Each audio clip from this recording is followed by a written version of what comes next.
YouTube پہ search کر لیتے ہیں، بھائی یہ پڑھے لکھے لوگ ہیں بھائی، سمجھ رہے ہیں، یہ کوئی پی ایچ ڈی اسکالر ہوگا، کتنے بیہودہ الفاظ استعمال کر رہے ہیں.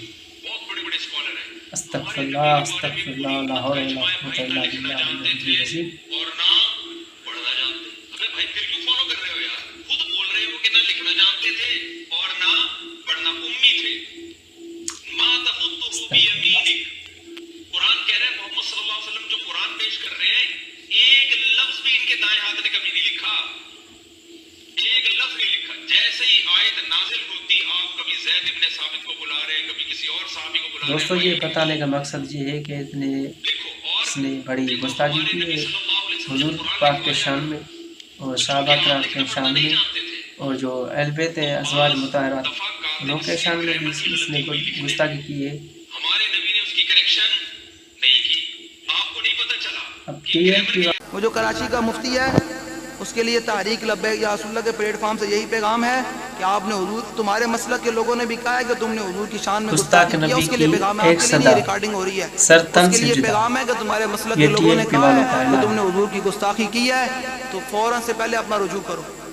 بچوں تم نے رجوع کیا ہے وہ قابل قبول تیاری نہیں کر ہے. لے اپنی، تمہاری بتھی ہے، تیری ہے علم کیڑا وہ ہے. گزر گئے دن گزر گئے. حضرت باب بن منبہ کہتے ہیں کہ رکنے میں نے والے بات نہیں ہیں، آسمانی کتابوں میں پڑھا، جھکنے والے بھی نہیں ہیں. تیرا علم ہے کیڑا ہے. ہدایہ کے لیں گے بھائی. تو ہی جناب مفتی بن کے حضور دے بارے گلاں کرنی تسی بیٹھ کے.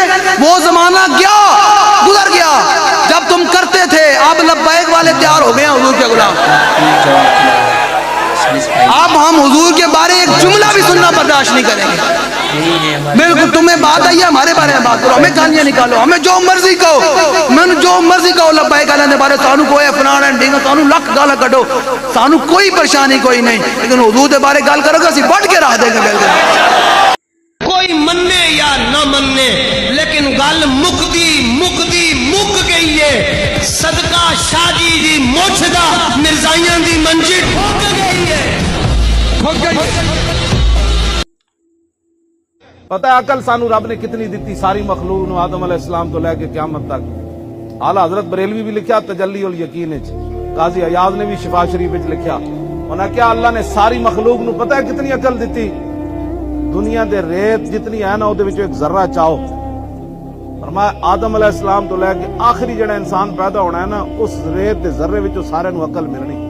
اتنی عقل دا حصہ پوری مخلوق نو رب نے دیتا ہے. باقی ساری عقل اللہ نے اپنے حبیب نو عطا فرمائی. جنہ دی عقل ہی اتنی ساری ہوے نا حضور دے بارے گلاں کرنی.